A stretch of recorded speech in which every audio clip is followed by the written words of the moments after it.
Hello everyone, कैसे हैं आप? एकदम बढ़िया। आप ऐसे ही हंसते मुस्कुराते रहिए और हाँ, पढ़ाई भी करते रहिए। प्यारे बच्चों, हम आपके लिए अपने इस YouTube channel Digvijay commerce classes पर कॉमर्स के हर एक सब्जेक्ट की पूरी सीरीज़ लेके आ रहे हैं। उसी क्रम में हमने बीकॉम थर्ड ईयर की सबसे इम्पोर्टेंट बुक थ्योरी के लिए ऑडिटिंग की शुरुआत की है।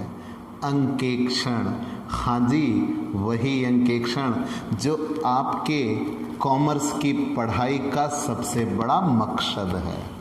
आप कॉमर्स में ही इसलिए आए हो क्योंकि आपको सीए बनना है और सीए बन के जो काम करना है वही तो अंकेक्षण कहलाता है। तो हुई ना ये पढ़ाई आपके लिए सबसे इम्पोर्टेंट। और हम उन चुनिंदा प्रश्नों को यहाँ लेके आ रहे हैं जो बीकॉम के एग्ज़ाम के लिए सबसे इम्पोर्टेंट हैं, चाहे आप जिस यूनिवर्सिटी के हों। आप चाहे राम मनोहर लोहिया अवध यूनिवर्सिटी के हों, छत्रपति साहू जी महाराज कानपुर यूनिवर्सिटी के हों, इलाहाबाद स्टेट यूनिवर्सिटी के हों, चाहे जिस यूनिवर्सिटी में हों, ये वो प्रश्न हैं जो बहुत ही चुनिंदा टॉप सेलेक्टेड और टॉप रेटेड क्वेश्चन है जो एग्ज़ाम में मिलेंगे। तो प्यारे बच्चों, ऐसे ही दमदार क्लास पाने के लिए सबसे पहले अगर आप नए जुड़े हैं तो हमारे चैनल को सब्सक्राइब करिए, शेयर करिए, बेल आइकन दबाइए, लोगों को बताइए कि वो भी दिग्विजय कॉमर्स पर आएँ और अपनी पढ़ाई को सबसे शानदार बनाएं। आप हमसे पेड क्लास लीजिए। पेड क्लास पाने के लिए बच्चों हमारे व्हाट्सएप नंबर 9984358237 पर व्हाट्सएप करिए, मैसेज करिए। आपके कॉमर्स की हर एक पढ़ाई आपकी शर्तों पर आपके घर बैठे मिलेगी, चाहे वो न्यूमेरिकल हो या थ्योरेटिकल। ठीक है बच्चों, तो चलिए आज की क्लास शुरू करते हैं। ऑडिटिंग, अंकेक्षण। जानते हैं, लेखा पुस्तकों की जांच करने वाले व्यक्ति को अंकेक्षक कहते हैं और अंकेक्षक के द्वारा किए गए कार्य को अंकेक्षण कहते हैं। ठीक है, मान लिया। लेकिन मुद्दा ये है, कौन अंकेक्षण का कार्य कर सकता है? तो कोई भी व्यक्ति ऑडिटिंग का काम कर सकता है, लेकिन रिपोर्ट सिर्फ वही व्यक्ति दे सकता है जिसके पास सीए की डिग्री हो। इन सारी बातों के बाद आप ये कहते हो, एक इम्पॉर्टेंट क्वेश्चन ये निकल के आया कि लेखा कर्म आवश्यकता है, एंड अकाउंटिंग इज कंपल्सरी। हम भी मानते हैं लेखा कर्म आवश्यकता है, लेकिन क्यों? अभी हम प्रूफ करेंगे। फिर ये कहा जाएगा जबकि अंकेक्षण विलासिता, ऑडिटिंग इज लग्जरियस। ठीक, तो ये क्वेश्चन बन जाता है। मतलब ये अप्रोच है, लोगों की सोच है, धारणा है कि लेखा कर्म आवश्यकता है जबकि अंकेक्षण विलासिता। कैसे? आइए हम भी इस ओर चलते हैं। तो सबसे पहले हम ये दो शब्द जान लेते हैं, नेसेसिटीज किसे कहते हैं और लग्जरियस किसे कहते हैं। आवश्यकता किसे कहेंगे? प्यारे बच्चों, आवश्यकता वो होती है जिसके बिना हमारा काम ना चल सके, और अगर चले भी तो हमें बहुत सी विघ्न और बाधाओं का सामना करना पड़ता हो, उसे ही आवश्यकता कहते हैं। बात समझ में आई? फिर से सुन लीजिए। हमने ये कहा कि आवश्यकता किसे कहेंगे, कि पहले आप ये दो शब्द हैं ना, आवश्यकता और विलासिता, पहले ये अर्थ जान लीजिएगा, फिर इसको अप्लाई कर लेंगे। तो लेखा कर्म आवश्यकता है, तो आवश्यकता किसे कहेंगे हम ये जानते हैं। तो जब आवश्यकता की बात आई तो आप ये बताइएगा, ध्यान देखिए, कि आवश्यकता उसे कहते हैं जिसके बिना हमारा काम ना चल सके, और अगर चलेगा भी तो हमें बहुत सी विघ्न बाधाओं और कठिनाइयों का सामना करना पड़ेगा, मतलब रो रो के काम हो सकता है, उसे आवश्यकता कहते हैं। विलासिता किसे कहते हैं? जिसके ना होने से हमें कोई नुकसान नहीं होगा, हमारा काम हो जाएगा, लेकिन हाँ अगर ये होंगे तो हमारी इफ़िशियंसी बढ़ सकती है, कार्य क्षमता बढ़ सकती है। जैसे पंखे का होना, पंखा ना हुआ तो मर जाएंगे क्या? नहीं मरेंगे, लेकिन हाँ पंखा चलता रहा तो अच्छे से काम कर लेंगे। तो ये सब किस में आ जाते हैं? लग्जरियस में आ जाते हैं। दवाइयाँ किस में आ जाती हैं? आवश्यकता में आ जाती हैं। तो ऐसे ही कोई कॉन्सेप्ट आप दे सकते हो। तो क्लियर कट ये बना, आवश्यकता किसे कहेंगे? जिसके बिना हमारा काम ना चल सके, मतलब काम रुक जाएगा, और अगर काम होगा भी तो बहुत धीरे, बहुत कठिनाइयों के साथ होगा।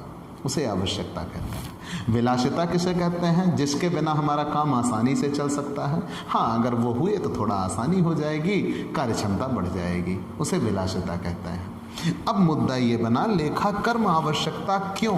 हम ऐसे बताएंगे, लिखेंगे, हमें ये लिखना होगा, लेखा कर्म आवश्यकता क्यों। तो आप पढ़ चुके हो अकाउंटिंग साइकिल, मैं इस कॉन्सेप्ट से आपको जोड़ के बताना चाहता हूँ। आप पढ़ चुके हो अकाउंटिंग साइकिल। तो अकाउंटिंग साइकिल में आपने पढ़ा कि व्यवसायी होगा, व्यवसाय की स्थापना करेगा और अलग हो जाएगा। दोनों का अलग अस्तित्व होता है, सेपरेट एंटिटी होती है। व्यवसायी के द्वारा किए गए कार्य के लिए व्यवसाय, और व्यवसाय के द्वारा किए गए कार्य के लिए व्यवसायी जिम्मेदार नहीं होगा। मान लिया, जब व्यवसाय बना तो व्यवसाय में लेन देन होगा। उन लेन देनों को कम भी हो सकते हैं, ज़्यादा भी हो सकते हैं। अब व्यवसाय बना तो दिया, तो व्यवसाय का अंतिम उद्देश्य क्या होगा? लाभ कमाना। अगर व्यवसाय बनाया गया तो उसका अंतिम उद्देश्य है सामाजिक सेवा करते हुए लाभ कमाना। सामाजिक सेवा भी जोड़ दीजिए, अब हो ना हो लेकिन उद्देश्य होता है। तो सामाजिक सेवा के साथ लाभ कमाना, मान लिया। तो लाभ कमाना मकसद है ना, तो लाभ कितना हुआ ये पता भी तो होना चाहिए। इस बात का पता लगाने के लिए हम इस पे आएंगे। व्यवसाय है तो व्यवसाय में लेन देन होगा। अब वो लेन देन कम भी हो सकते हैं, वो लेन देन ज़्यादा भी हो सकते हैं। उन लेन देनों का पूरा एक रिकॉर्ड बनाया जाएगा, लिखा जाएगा। जैसे ही उन लेन देनों को लिखा जाएगा उसे हम बुक कीपिंग कहेंगे। बुक कीपिंग, श्लैक ने परिभाषा दी थी कि आर्थिक लेन देनों को व्यापारिक बहियों में लिखना ही पुस्तपालन कहलाता है। ये सब मैं पिछले वीडियो में बता चुका हूँ, पुस्तपालन कहलाता है। और पुस्तपालन से आप दोहरा लेखा प्रणाली, ल्यूकस पेसियोली की दोहरा लेखा प्रणाली के नियमों के आधार पर आप क्या बनाइएगा? जर्नल। और जब जर्नल बन जाएगा तो जर्नल तो सबका होगा। व्यवसाय के जो प्रत्येक दिन की प्रविष्टियाँ, प्रत्येक दिन का जो लेन देन हुआ है, प्रतिदिन के लेन देनों का दोहरा लेखा प्रणाली के नियमों के आधार पर आप जर्नल तैयार करिएगा। और इसी जर्नल को यूँ बनाया जाता है ताकि प्रॉफिट लॉस पता चले। लेकिन यहाँ से भी प्रॉफिट लॉस के मकसद की पूर्ति नहीं होती। जर्नल से हम क्या बनाएंगे? लेजर। जर्नल से हम क्या बनाएंगे? लेजर। लेजर जो होगा वो सबका अलग अलग बनाया जाएगा, क्योंकि जर्नल सबका एक साथ रहता है, लेकिन इससे हमें अंतिम उद्देश्य लाभ हानि का पता नहीं लगता। फिर हम सबका अलग अलग हिसाब किताब करने के लिए खाता बनाते हैं, और खाता बनाने के बाद उन खातों को बंद करते हैं, उसका शेष निकालते हैं। जब उसका शेष निकालते हैं तो वहाँ पुस्तपालन समाप्त हो जाता है। और जब पुस्तपालन समाप्त हो जाता है तो वहीं पे अकाउंटिंग शुरू हो जाती है। क्यों? ठीक, अकाउंटिंग शुरू हो जाती है। क्यों? हम अकाउंटिंग करते क्यों हैं? लाभ हानि का पता लगाने के लिए। सीधा ऑप्शन है कि व्यवसाय में लेखाकर्म आवश्यकता अब क्यों हुआ? क्योंकि अगर व्यवसाय किया है तो व्यवसाय का अंतिम मकसद है पता तो चले लाभ हुआ कि हानि हुई। अब अगर अंतिम मकसद है पता तो चले कि लाभ हुआ कि हानि हुई, तो उस पता चलने के लिए आपको क्या करना होगा? अकाउंटिंग। बिना लेखांकन किए हम लाभ हानि का पता नहीं लगा सकते, क्योंकि पुस्तपालन समाप्त हुआ तो यहाँ से जो शेष निकलेगा उसी शेष से हम ट्रायल बैलेंस बनाएंगे। ट्रायल बैलेंस लेखों की सत्यता या शुद्धता को परखने का एक साधन है कि पीछे हमने जितना काम किया वो सही किया या गलत किया। अगर दोनों पक्षों का जोड़ बराबर आ गया, both debit and credit side equal, तब हम कहेंगे पीछे सही है, नहीं तो कहेंगे गलत है। मतलब यहीं पे हम परख लेते हैं, और परख लेने के बाद अगर तलपट का जोड़ मिल गया तब फिर हम प्रॉफिट लॉस बनाते हैं। और प्रॉफिट लॉस बना लेने के बाद हमें ये पता चल जाता है कि इस व्यवसाय से हमें लाभ हुआ या हानि हुई। अगर हमने व्यवसाय किया है तो हमें व्यवसाय का परिणाम पता होना ही चाहिए, और व्यवसाय का परिणाम पता होने के लिए हमें क्या बनाना होगा? अकाउंटिंग काम करना ही होगा। तो चाहे छोटा व्यापार हो चाहे बड़ा व्यापार हो, प्रत्येक व्यापारी को व्यवसाय का परिणाम जानना है। अगर व्यवसाय का परिणाम जानना है तो उसे अकाउंटिंग वर्क करना होगा, तभी जाके वो प्रॉफिट लॉस और बैलेंस शीट बना पाएगा। ठीक है, तो हम ये पूरा दिखा दिए कि लेखाकर्म आवश्यकता है, क्योंकि बिना लेखांकन किए ना तो लाभ हानि का पता लगाया जा सकता है और ना ही व्यवसाय की आर्थिक स्थिति जानी जा सकती है। तो लेखा कर्म तो आवश्यकता हुआ। ये सबका दृष्टिकोण है, चाहे बड़ा व्यापारी हो चाहे छोटा व्यापारी हो। प्रत्येक व्यापार का ये मकसद होता है लाभ हानि का पता लगाएं, तो प्रत्येक व्यापारी लेखांकन जरूर करेगा, मान लिया। लेकिन अब यहाँ पे आप बताइएगा, एकल व्यापारी हो या कोई साझेदारी हो या बड़ा व्यापार हो, सबके द्वारा लेखांकन होता है। अब लेखांकन हो जाने के बाद अब यहीं पे बात आती है, हम लेखा पुस्तकों की जांच करने के लिए अंकेक्षक को बुलाते हैं। अब वो जब जांच करने के लिए आएंगे तो उनका काम कहाँ से शुरू होगा? जितना लेन देन हुआ सबसे पहले वो आपसे कहेंगे हाँ भाई अपना ट्रांजैक्शन बताइए, आप लेन देन बताइएगा। तो जितना लेन देन आप बता देंगे कि हमने इतना इतना लेन देन किया है, तो आपसे उसके प्रूफ मांगेंगे, आप प्रूफ दीजिए कि आपने इस कहीं, उसका मतलब मकसद ये होता है कि कहीं आप झूठे लेन देन तो नहीं दिखा रहे हो। तो आपसे लेन देनों को वो जांचेंगे कि सही लेन देन है या गलत। उन लेन देनों के आधार पर आपसे बुक कीपिंग बनाएंगे। बुक कीपिंग से फिर ये अकाउंटिंग के नियमों का पालन करते हुए जर्नल बनाएंगे। जब जर्नल बन जाएगा तो जर्नल के आधार पर लेजर बनाया जाता है, जो कि हर खातों का अलग अलग होता है। लेजर बना लेने के बाद उसको बंद करेंगे, खाता बंद किया जाएगा, खातों का शेष निकाल के फिर उसी शेष से ये ट्रायल बैलेंस बना के प्रॉफिट लॉस बनाएंगे। और जब ये प्रॉफिट लॉस बैलेंस शीट बना चुके होंगे तब ये बताएंगे कि आपके व्यवसाय में इतना लाभ या इतनी हानि हुई है, आपके व्यवसाय की आर्थिक स्थिति ये है, और उसी को सही माना जाएगा। और सबसे बड़ी बात यह है कि जो छोटे मतलब जो इन्वेस्टर होते हैं, छोटी छोटी पूंजी इसमें लगाए होते हैं, शेयर वगैरह खरीदे होते हैं, वो दूर दूर तक फैले होते हैं। तो जब सीए की रिपोर्ट लग जाती है तो उसी रिपोर्ट के आधार पर उनको लाभांश मिलता है और फिर ये उसके पूर्ण सत्य मान लेते हैं। नहीं तो ये होता है कि बैलेंस शीट में अगर आपने संपत्तियां ज़्यादा दिखा दी तो ज़्यादा दिखाने का परिणाम ये होगा कि आपके व्यवसाय के आर्थिक स्थिति मजबूत दिखने लगेगी, जबकि वास्तव में उतना होगा नहीं और अचानक आपके व्यवसाय में आप घाटा दिखा के कन्नी काट लोगे। तो ये इसलिए ये देखा जाता है कि ऑडिटर बुलाना आवश्यक हो जाता है। लेकिन अब यहाँ चूंकि इतना काम करना है तो अंकेक्षक एक महंगी प्रणाली है भाई, उनका प्रतिफल या पारिश्रमिक कह लीजिए वो ज़्यादा लेते हैं। अब अगर एक छोटा व्यापारी है, तो सपोज करिए एक पान की गुमटी चलाने वाला है, तो उसने ज़्यादातर कार्य स्वयं किया, खुद से किए। जब खुद से किया, फायदा हुआ, घाटा हुआ, जो कुछ हुआ सब मेरा हुआ। तो जो कुछ हुआ सब मेरा हुआ, तो मैं दूसरे को क्यों चिल्लाने जाऊं और उनको इतने पैसे क्यों दूं? भाई अगर पूंजी 50,000 लगाई है, 20-25 हज़ार अंकेक्षक को दे दूंगा तो बचेगा क्या? दिक्कत है। तो यहाँ पे दो व्यापारियों का अलग दृष्टिकोण आता है, क्योंकि ऑडिटिंग कंपलसरी नहीं है उनके लिए। दो व्यापारियों का दृष्टिकोण आता है। दृष्टिकोण क्या होता है? छोटे व्यापारी का, बड़े व्यापारी का। क्योंकि छोटे व्यापारी के व्यापार में पूंजी ही बहुत कम होती है। दूसरी चीज, सारे काम खुद से ही करते हैं। तो जब खुद से ही करते हैं तो कहीं गबन वगैरह का कोई तो मुद्दा होता ही नहीं है। तो इसलिए उनका ये नजरिया बन जाता है कि अंकेक्षण उनके लिए विलासिता है। ये सच है। तो हमें ये बताना होगा कि अंकेक्षण विलासिता नहीं है, केवल छोटे व्यापारियों के लिए अंकेक्षण विलासिता है। ठीक इसी जगह पर क्यों? क्योंकि चूंकि उनकी पूंजी उनके व्यापार में लगे धन की तुलना में अंकेक्षण को दिया जाने वाला प्रतिफल या पारिश्रमिक कहीं ज़्यादा दिखेगा, तो इसलिए उनके लिए महंगा है। तो उनके लिए, और बिना अंकेक्षक के भी वो अपना काम सरलता से कर सकते हैं, उनके लिए कंपलसरी भी नहीं कहा गया है। लेकिन ठीक इसी जगह हम बड़े व्यापारी को लेके आए, तो मैंने कहा ना कि छोटी छोटी पूंजी इकट्ठा करते हैं लोगों से, और वो दूर दराज लाखों करोड़ों की संख्या में होंगे, फैले होंगे। सबको आप जवाब कैसे दीजिएगा? और दूसरी बात, वो आपसे ये जानना चाहेंगे कि आपकी आर्थिक स्थिति क्या है, तो उनके लिए एक ऐसे निष्पक्ष व्यक्ति की रिपोर्ट होनी चाहिए जिसको वो सत्य माने। तो इसीलिए आपको सीए को बुलाना होगा। और दूसरी बात, इतने ज़्यादा लेन देन होंगे कि आपको सत्यता परखनी होगी, तो इसलिए आप सीए बुलाएंगे। तो वहाँ पे सीए ऑडिटिंग कराना भी अनिवार्य है। 20 से 25 लाख का ट्रांजैक्शन होता है, 50 लाख का ट्रांजैक्शन होता है, करोड़, 2 करोड़, 100 करोड़ के ट्रांजैक्शन होते हैं। उन सारे ट्रांजैक्शन से आपको कितना लाभ हुआ, कितनी हानि हुई, तो आपको ऑडिटर को बुलाना ही होगा।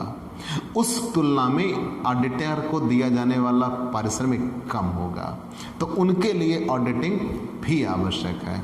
तो हम ये कहेंगे निष्कर्ष के रूप में कि लेखा कर्म तो आवश्यकता है, ये दोनों व्यापारियों के लिए, छोटा हो बड़ा हो, अकाउंटिंग वर्क करेगा। लेकिन ऑडिटिंग जो है वो भी आवश्यकता है बड़े व्यापारियों के लिए।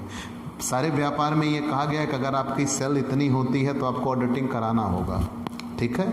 लेकिन जब छोटे व्यापारी हैं, चूंकि उनकी सेल कम होती है, सारे कार्य खुद से करते हैं, तो वो ऑडिटिंग ना कराएं तो भी चलेगा, तो उनके लिए लग्जरियस हो जाता है।